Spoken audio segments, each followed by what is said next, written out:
اللہ نے ہمیں اور تمام مخلوق کو پیدا کیا، ہماری رہنمائی اور ہدایت کا انتظام کیا۔ اللہ نے جو ہے نا ہر قوم میں، انسانوں کی ہر قوم میں، ہر زمانے میں، پچھلے زمانے کے ہر علاقے میں، ہر ملک میں، ہر قوم میں اپنے رسول اور پیغمبر بھیجے ہدایت اور گائیڈنس کرنے کے لیے۔ کیوں؟ تو اللہ تعالیٰ چاہتا تھا کہ انسان جو ہے اس کائنات کے اندر، کائنات کو دیکھ کر اور یہاں کی ہر چیز کو دیکھ کر اللہ کو پہچانے۔ اور دوسری بات یہ، شیطان بھی جو انسان کا دشمن ہے، جس نے پہلے دن سے اللہ کو بھی چیلنج کیا تھا کہ میں آدم کو اور اس کے اولاد کو بہکاؤں گا، تو شیطان بھی اس دنیا کے اندر انسان کو بہکانے کے لیے جب سے موجود ہے تو وہ بہکاتا ہے۔ تو اللہ تعالیٰ یہ چاہتا ہے کہ انسان جو ہے شیطان کی بہکاوے میں، گمراہی میں نہ آئے اور اس کائنات کے اندر اور وسط کے اندر گم نہ ہو جائے، بلکہ شیطان کی گمراہی سے بچانے کے لیے اللہ تعالیٰ نے انسانوں میں پہلے دن سے اور ہر قوم میں، ہر زمانے میں، ہر ملک میں پیغمبر اور اپنے رسول بھیجے۔ یہاں تک ہے کہ جنوں میں بھی اللہ تعالیٰ نے اپنے رسول اور پیغمبر بھیجے، اور جو سورہ انعام میں سورہ نمبر 6 آیت نمبر 130 میں لکھا ہوا ہے کہ اللہ تعالیٰ نے جنوں میں بھی پیغمبر بھیجے۔ جن ایک اللہ کی ایک مخلوق ہے، جیسا فرشتے مخلوق ہے، لائٹ مخلوق ہے، حرارت مخلوق ہے، قوتیں، انرجی اور electro magnetic back ground radiation اور الیکٹرو میگنیٹک ریڈیشن اور طاقتیں، مغناطیسیت جس کو میگنیٹزم بولتے ہیں، یہ ساری گریوٹی اور یہ میٹر، جیسے یہ مخلوق ہے ویسے جن بھی ایک اللہ تعالیٰ نے مخلوق بنائی ہوئی ہے جو ہم سے پہلے دنیا میں تھے۔ اور فرشتے بھی ایک مخلوق ہے جو نور سے بنے ہوئے ہیں، اور جن جو ہے جس کو اللہ تعالیٰ نے حرارت سے اور آگ سے بنائے ہیں۔ اور ہم انسان کا بھی اس وقت تذکرہ چل رہا ہے، ذکر کریں گے کہ تو ہم کو اب انسانوں سے تعلق ہے، تو انسانوں کے تعلق سے اللہ تعالیٰ نے انسانوں میں ہر قوم میں رہنمائی کا انتظام کیا اور ہر زمانے ہر قوم میں رسول بھیجے۔ اور اللہ صرف ضرورت کے ٹائم پہ، جب ضرورت ہوتی تھی بندوں میں، انسانوں میں رسول بھیجنے کی، جب ہی رسول بھیجتا تھا۔ بلا ضرورت، بلا وجہ اللہ تعالیٰ ایسا کوئی کام نہیں کرتا، کیوں؟ تو اللہ تعالیٰ کے اندر سب پازیٹیو ابیلٹی ہے، سب پازیٹیو اس کے اندر کوالٹیز ہے۔ اللہ کے اندر کوئی قسم کے نقص، کمزوری، ڈیفیکٹ نہیں ہے، کوئی نیگیٹو کوالٹی نہیں ہے۔ اس کو تو ہر چیز معلوم ہے، اس کا ہر کام پری ڈیٹرمائنڈ رہتا، یعنی پہلے سے طے شدہ رہتا۔ ایسا نہیں ہوتا کہ وقتی طور پہ اچانک اس کے دماغ میں خیال آیا اب یہ کام کرنا ہے، اب اچانک کوئی ایک نیا ارادہ اس کے دل میں آیا، ایسا نہیں ہوتا۔ تو اللہ کا تو ہر چیز، ہر ارادہ پکا اور مستحکم پہلے سے رہتا۔ ہمارے جیسا کمزور، ہمارے انسانوں کے جیسا نہیں ہے کہ بھول چوک ہو گئی، بعد میں خیال آیا یہ کام کریں گے، اور امپلسیو نہیں ہے اللہ تعالیٰ، جیسا امپلس سے کام کر رہا ہے، یعنی لہری نہیں ہے کہ لہر آئی یہ کام کر دیا، ایسا نہیں ہے۔ جو جیسا کہ اے ڈی ایس ڈی جو بول کے ایک ڈس آرڈر ہے دماغ کا، کیا بولیں گے اس کو، attention deficit hyper activity syndrome بول کے ایک ہے، ڈس آرڈر بول کے ہے، اے ڈی ایس ڈی۔ اس کے اندر کیسا ہوتا ہے، آدمی امپلسیو رہتا، امپلس سے کام کرتا ہے، نہیں لہر میں یہی کام کر دیا، لہر آ گئی وہ کام کر دیا۔ اللہ تعالیٰ ایسا نہیں ہے، اللہ تعالیٰ جو بھی کام کرتا ہے اس کا سب کام پری ڈیٹرمائنڈ رہتا، پہلے سے طے شدہ رہتا، پہلے سے اس کو معلوم رہتا، عین ٹائم پہ اور وقت پہ اس کو خیال آیا اور یہ اس نے یہ کام کر دیا، ایسا نہیں ہے۔ جب ویسا ہی رسول اور جو پیغمبر بھیجے اللہ تعالیٰ نے انسانوں میں، وہ پری ڈیٹرمائنڈ رہتے تھے۔ جب انسانوں کو اشد ضرورت رہتی تھی، جب ضرورت ہوتی جب ہی بھیجتا تھا۔ جب اللہ کی ہدایت جو اللہ تعالیٰ نے اپنے بندوں کو دی، انسانوں کو دی، وہ گم ہو جاتی تھی، کرپٹ ہو جاتی تھی، کسی وجہ سے اس میں ملاوٹ ہو جاتی تھی، شیطان اس کے اندر ملاوٹ کر دیتا تھا وہ ہدایتوں میں۔ اس ٹائم پہ اللہ تعالیٰ پھر اپنی گائیڈنس کو رینیو کرنے کے لیے نئی ہدایت پیغمبروں کو بھیجتا تھا، اور یہ سلسلہ کنٹینیو چالو رہا۔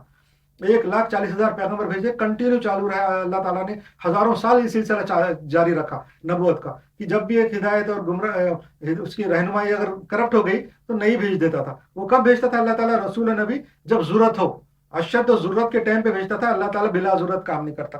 تو پھر اللہ تعالیٰ غیر ارادی طور پہ کوئی کام نہیں کرتا، امپلسیو نہیں ہے، لہر سے کام نہیں کرتا، اور اس کی ضرورت ہو تو ہی نبی بھیجتا۔ اس لیے اللہ تعالیٰ نے انسانوں کی ضرورت کے وقت رسول اور نبی بھیجے، اور آخری رسول حضرت محمد مصطفیٰ صلی اللہ علیہ وسلم کو بنا کے بھیجا، آخری نبی اور آخری رسول بنا کے بھیجا۔ ایسا بنا کے بھیجا کہ ان کے بعد ان کی جو گائیڈنس ہے، ان کی جو ہدایت ہے، اللہ نے جو دیا ہے، حضور صلی اللہ علیہ وسلم کو جو دیا، وہ اس کو حفاظت کا بھی ذمہ لے لیا۔ اس سے پہلے کے جتنے پیغمبر تھے، حضور صلی اللہ علیہ وسلم کے پہلے کے جتنے پیغمبر تھے، ان کی جو گائیڈنس تھی، ان کی جو ہدایت اللہ تعالیٰ دیتا تھا، اس کی حفاظت کا ذمہ نہیں لیا تھا۔ اس لیے وہ کرپٹ ہو جاتی تھی، اس میں ملاوٹ ہو جاتی تھی، اس میں شیطان بھی کچھ ملاوٹ کر دیتا تھا، یا انسان بھی اپنی کمزوری سے گما دیتے تھے۔ مگر اللہ تعالیٰ نے آخر میں یہ فیصلہ کر لیا کہ میں جو آخری ہدایت، آخری گائیڈنس جو انسانیت کو دوں گا، اس کی میں خود حفاظت کروں گا، اس کو کرپٹ نہیں ہونے دوں گا، گمنے نہیں دوں گا، اس میں ملاوٹ نہیں ہونے دوں گا۔ اس لیے اللہ تعالیٰ نے کہا ہے کہ میں نے اس کو نازل کیا ہے اور میں اس کی حفاظت کروں گا۔ تو اللہ تعالیٰ نے حضور صلی اللہ علیہ وسلم کو آخری اپنا نبی بنایا، آخری پیغمبر بنایا، اور ان کو اپنی گائیڈنس دے کے بھیجا۔ کہ تو حضور صلی اللہ علیہ وسلم کے زمانے میں वो पुरानी गाइडेंस के अंदर मिलावट हो चुकी थी, उसमें गुम गई थी, और अब इंसानों को नई गाइडेंस की जरूरत थी। इसलिए अल्लाह ताला ने आखिरी नबी हुजूर सल्लल्लाहु अलैहि वसल्लम को बना के भेजा और अपनी आखिरी गाइडेंस उनको दिया। अब वो हुजूर सल्लल्लाहु अलैहि वसल्लम की जो आखिरी गाइडेंस है, उनके पास जो कुरान है और उनकी जो हिदायत है हुजूर सल्लल्लाहु अलैहि वसल्लम की, जिसको हदीस बोलते हैं, अब वो हमारे पास क़यामत तक के लिए महफूज है। और हमारे जितने भी गैर मुस्लिम हैं, हमारे दुश्मन तक ये बात का इतराफ़ करते कि इस्लाम के पास जो गाइडेंस है, कुरान और हदीस है, असली हालत में आज भी मौजूद है। और उस कुरान और हदीस से हमारे लिए रहनुमाई पिछले 1440 साल से निकल रही, गाइडेंस निकलती जा रही। ये उसका मौजज़ा है, कुरान हदीस का ये मौजज़ा है कि हमारे लिए गाइडेंस और रहनुमाई कुरान हदीस में से पिछले 1440 साल से निकलते जा रही है। आज के जदीद ज़माने में भी, आज के लेटेस्ट दौर में भी हमको कुरान और हदीस से बिल्कुल रहनुमाई और गाइडेंस मिल रही है। पिछले चैप्टरों में मैंने इसका पूरा जिक्र कर दिया, ये तो सिर्फ अभी समराइज कर रहा हूँ मैं।